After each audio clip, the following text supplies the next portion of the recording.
I'm Matt. I'm Kerry. We are the Stagmer brothers of Baltimore Knife and Sword. We're going to be building some of your favorite weapons, and some weapons that you've never seen before. This is Man-at-Arms, REFORGED. This episode is sponsored by Squarespace. Stick around to the end of the episode to receive a special offer from Squarespace. This time around, we're going to be making a weapon from Fate Apocrypha. Now, I know you all requested Archer's Twin Blades. I'm not making that. We have a whole bunch of new characters. One of them is the Ruler. Not only does she have a lance, and whole weapons are one of our favorites, she's also the reincarnation of Joan of Arc, one of the most fascinating historical characters of all time. As a fan of both the Fate series and historical European martial art, every knight to their sword needs a lance. I already have Excalibur, now I'm going to have a lance. Let's get to it.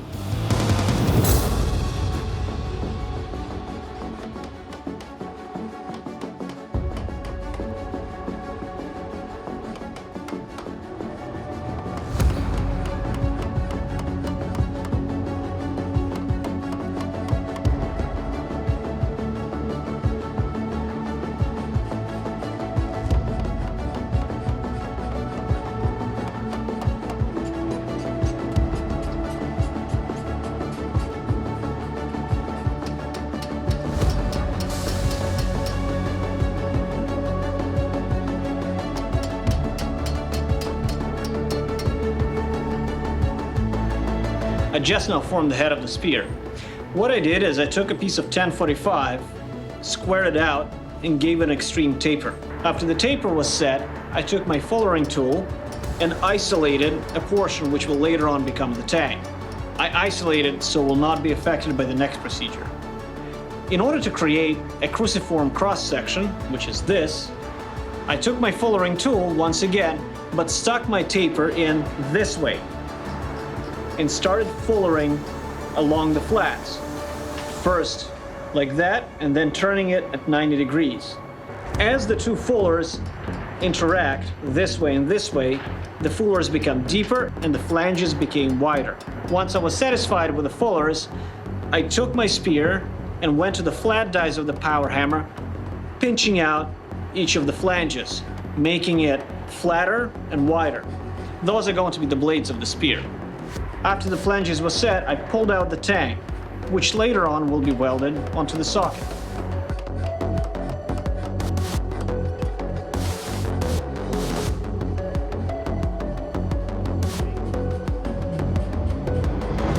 In order to do the socket, I'm going to take a piece of scrap 1045 I've left over from another previous build, and I'm going to flatten it out into a more regular shape, and then once again take my fullering tool and start spreading it so that my socket is going to be a triangle.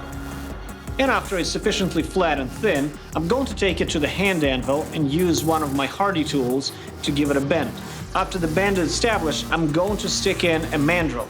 The mandrel will allow me to have an internal conical shape, and once the shape will be set up, I will have to forge weld the head of the spear and the socket together.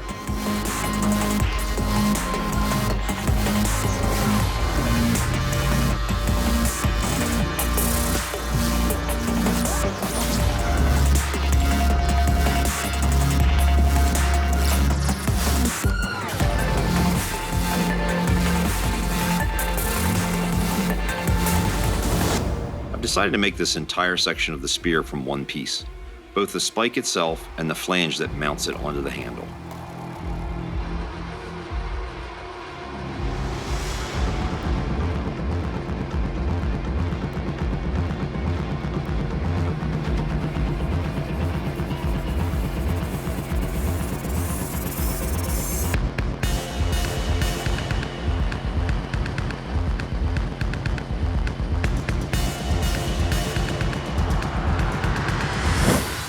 The next stage is to attach the spear point to the socket, like so.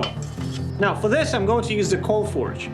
And there's a very big reason why gas forge is less reliable than a coal forge or a charcoal forge. The chemical formula for propane is C3H8. So we have 3 atoms of carbon and 8 atoms of hydrogen per molecule of propane.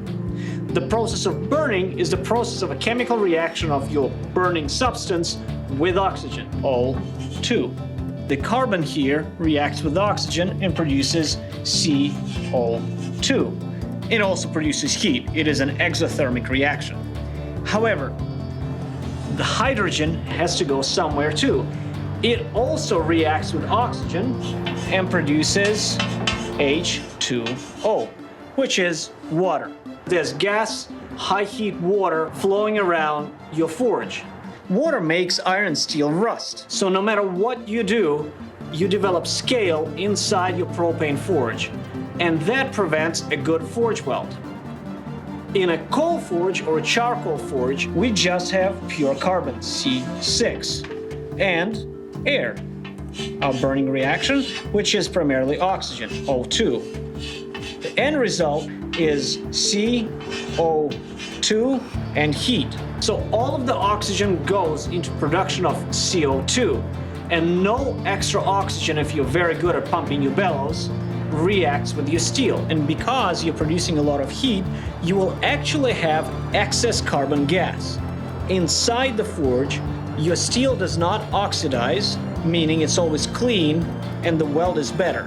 However, the excess carbon reacts with rust, which is iron and oxygen, and pulls out the extra oxygen, turning rust back into iron. As a result, your forge welds are much cleaner, and considering that coal and charcoal give a higher temperature than propane as well, they're more reliable. So most of you know that Ilya is a big fan of the Fate series, but what you probably don't know is I am too. When we made the Excalibur sword a few years ago, Ilya talked me into watching Fate Zero, and then I liked that so much that I moved on to Fate's Day Night. Doing some research for this, I was really happy to get a sneak peek of that. Looks pretty awesome. Now, what Ilya's done is pretty amazing. We make 4-flange maces all the time, but we always MIG weld on each flange individually. He made this from one piece.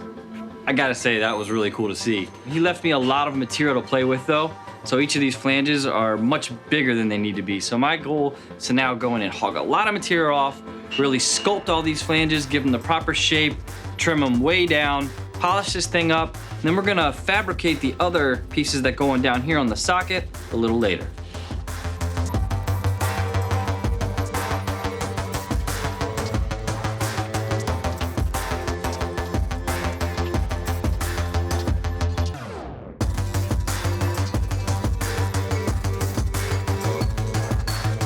With the basic profile of the spear blade now established, I'm going to start blending out the socket. I'm just going to use the slack belt on our normal 80 grit sander and get the job done. Afterwards, Bill's going to take it. He's going to use a more narrow and softer contact wheel to get in between each flange and clean those areas up.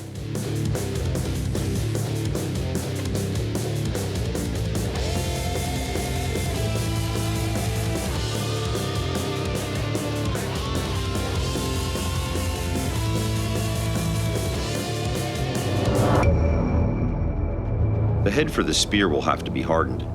Ilya's going to bring it up to temperature.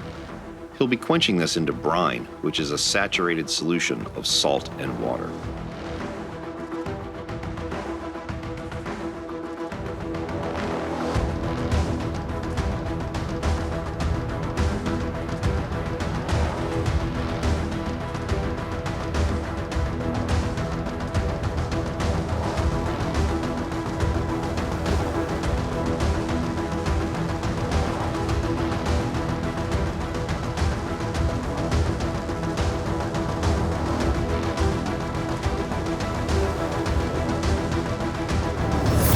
You've seen Ilya now forge the base part of our spear.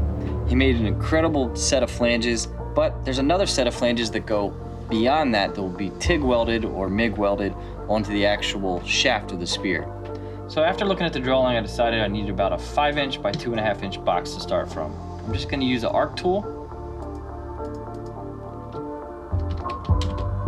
Basically have two main striking points on those flanges that then come down to an end. About like that. Trim away this section.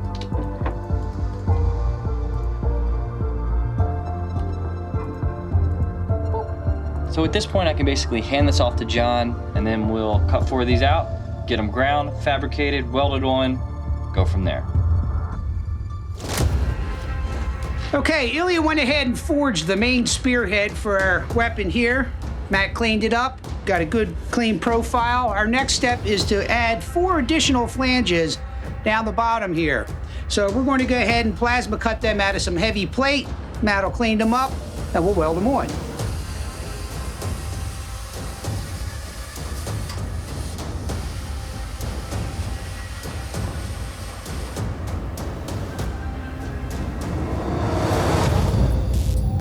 Now that these pieces have been cut out, Matt's going to take them to the sander and deburr them. He'll need to do this so that they can sit flat against the material as John welds them on.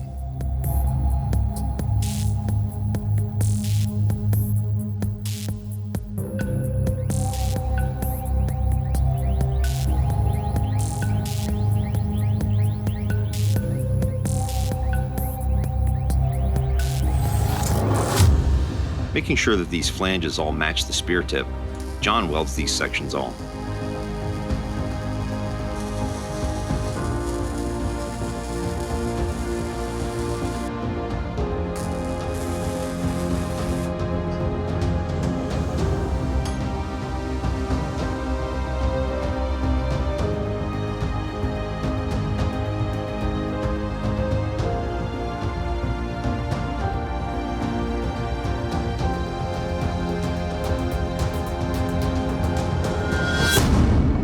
Anybody who's familiar with the Fate series and the Joan of Arc character knows that we can't just make her spear. We also have to make her huge flag standard.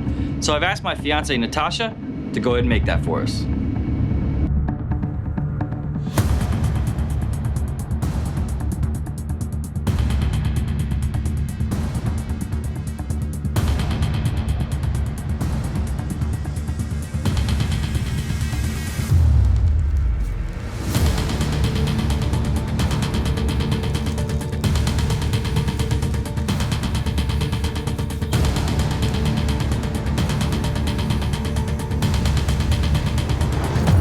So to protect your hand on the handle of this lance, we're actually making a couple of ferrules. What these are going to do is give you the ability to force the weapon stronger and keep your hand from sliding down the pole and striking into the bladed section itself. I've already made this one on the lathe. I'm using a steel that allows me to bore it very quickly. You'll see the chips break clean. It's called free machining steel. I'm going to go ahead and cut the second one now.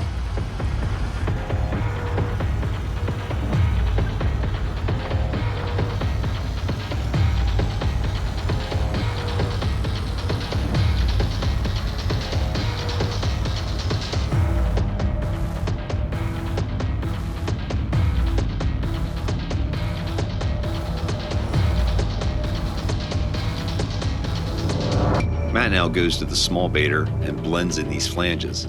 He's going to use a wheel that's slightly soft that's going to allow him to push these welds away and make them appear as if they never were.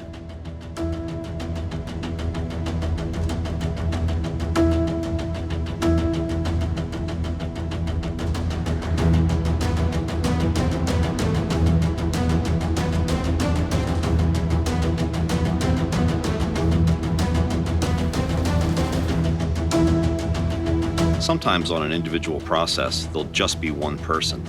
In this case, to get this piece finished, we're going to have the entire shop going all at once.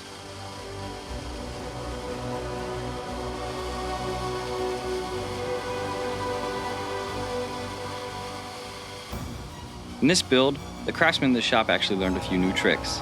We now know that we can forge a 4-flanged object out of one solid piece. This is by far the longest weapon we've ever made, and with the addition of making the flag, it might be one of the most elegant as well.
We are excited to have partnered with Squarespace to bring you an all-new website with all the things you need to know about Baltimore Knife and Sword and Man-at-Arms Reforged. We recently started creating our new website, and Squarespace, they couldn't have made it any easier. They have a great selection of pre-made designer templates and an easy-to-use all-in-one platform that requires no installing, no patching or updating. Check it out by going to squarespace.com for a free trial, and when you're ready to launch, go to squarespace.com/manatarms to save 10% on your first purchase of a website or a domain.